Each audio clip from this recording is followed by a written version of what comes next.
The latest elections for the Legislative Council in Hong Kong, which passes policies, budgets and formulates laws, has seen pro-democratic parties edged out slightly by their pro-Beijing rivals.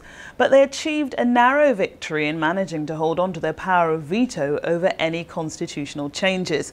The polls are an indicator of the former British colony's desire for reform and voters' discontent with their Beijing-backed leader, Leung. It was a rough ride for the biggest party wanting change.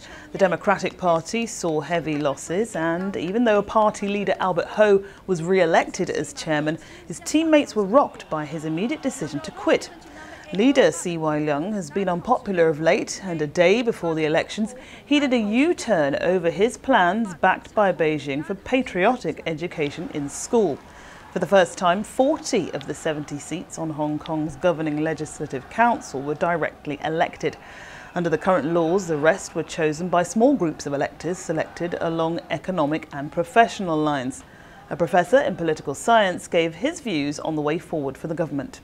And so for the first time we have a very clear legislative division, and we have a government that's extremely weak.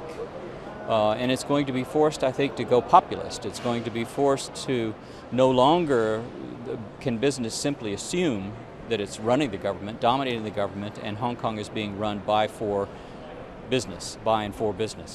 They're now going to have to fight and negotiate, and I think that the government is going to be leaning more towards populist measures simply to try to put a coalition together, because it certainly doesn't have one at the moment. Despite voter turnout among the 3.5 million electorate being 50% up on the 2008 poll, it wasn't enough for independent candidate Pamela Peck. She ran as a protest vote, wanting people to side with her if they were dissatisfied with other parties. But she took a sideswipe at voters, saying not enough had voted for her and that maybe the general public should watch more elections. I'm Marvarine Cole. For more news, check out our website, ibtimes.co.uk.